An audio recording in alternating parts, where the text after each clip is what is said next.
ناپاکی کی حالت میں ناخن اور غیر ضروری بال کاٹنا۔ میں نے سنا ہے کہ ناپاکی کی حالت میں ناخن کاٹنا اور غیر ضروری بال کاٹنا گناہ ہے، اس بارے میں رہنمائی فرمائیں۔ کلیم اللہ صاحب راولپنڈی سے۔ گناہ نہیں ہے، بال بھی کاٹ سکتے ہیں، ناخن بھی کاٹ سکتے ہیں، البتہ بہتر یہ ہے کہ نہ کاٹے جائیں، جب غسل کر لیں پھر کاٹیں، تو بہتر یہ ہے، افضل یہ ہے۔ تو کوئی حلال و حرام کا مسئلہ نہیں ہے، مستحب اور غیر مستحب کا مسئلہ ہے۔ تو افضل یہی ہے کہ جب ناپاکی کی حالت میں آپ ہوں تو بال بھی نہ کاٹیں، ناخن بھی نہ کاٹیں، جب غسل کر لیں تو پھر اس کے بعد کاٹیں۔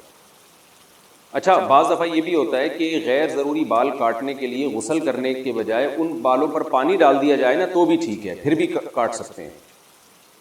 جیسے غسل سے پہلے کسی نے غیر ضروری بال کاٹنے ہیں تو ان بالوں پہ پانی ڈال دیں، تو بہت سے فقہا کہتے ہیں کہ جنابت کا اثر اس سے زائل ہو جائے گا، پھر اس کے بعد آپ وہ بال کاٹ لیں تو بھی ٹھیک ہے۔ یعنی پورا غسل کرنا ضروری نہیں ہے، بس اتنے حصے کو پانی پہنچا کے بھی بال یا ناخن کاٹے جا سکتے ہیں۔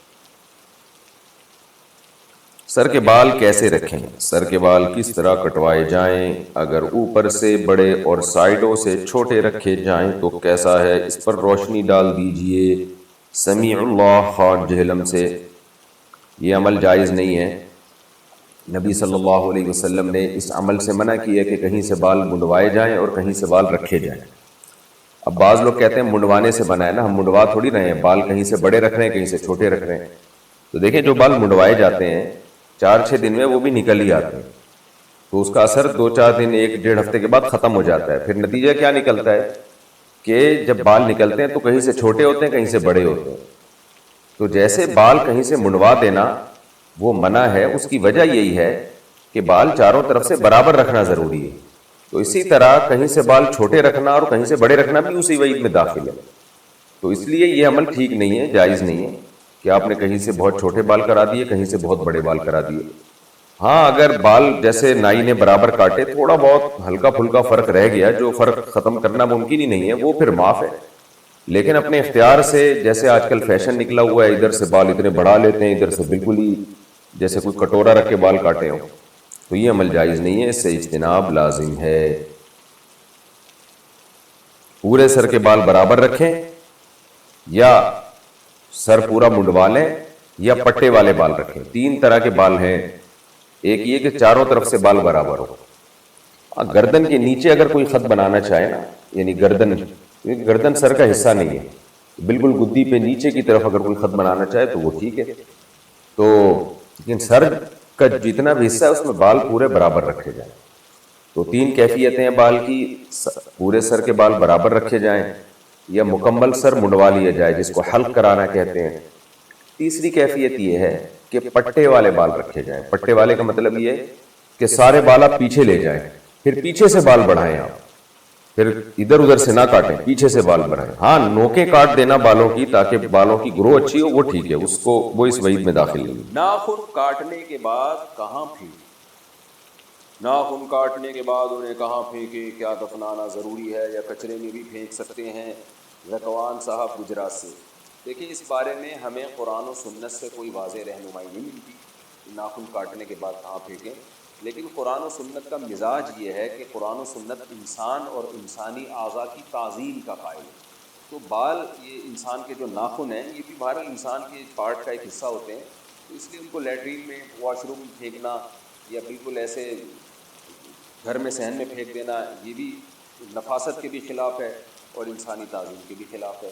اس لیے علماء کہتے ہیں جب ناخن آپ کاٹیں تو کم از کم واش روم میں نہ پھینکیں ان کو، یا ایسے ہی کیاری میں پھینک دیں، دفن ہو جائیں گے اس میں خود بخود ہی، یا یہ کہ باہر لے جا کے کہیں پھینک دیں۔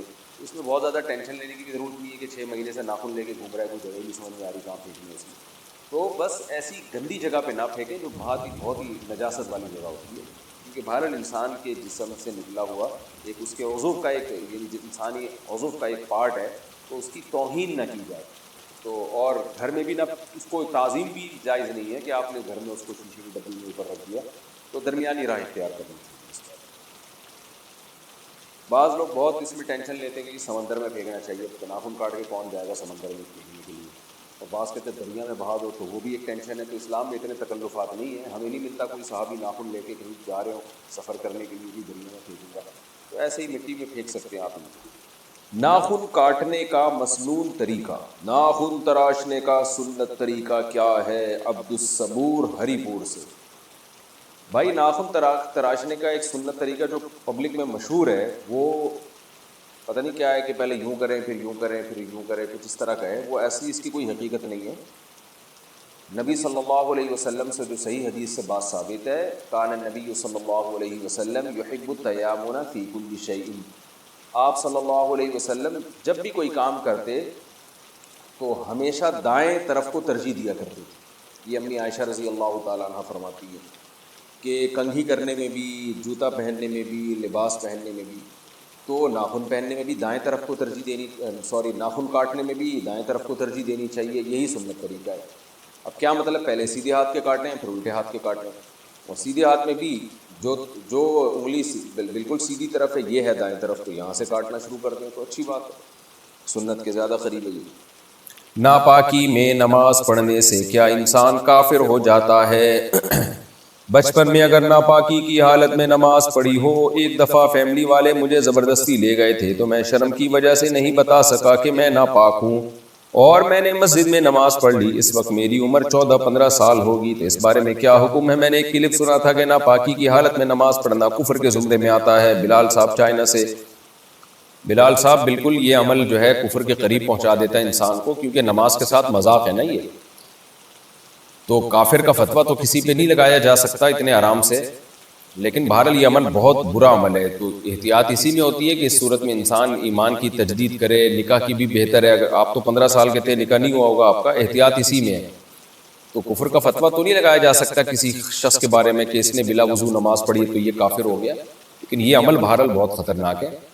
تو ناپاکی کی حالت میں مسجد میں جا کے نماز پڑھنا، یہ نماز کے ساتھ چونکہ مذاق ہے، اس لیے بعض حضرات نے اس کو کفر سے تعبیر کیا ہے، لیکن بہرحال آپ نے توبہ کر لی تو اب انشاءاللہ اللہ معاف کرنے والا ہے۔ سچی توبہ کریں اور آئندہ یہ حرکت نہ کریں۔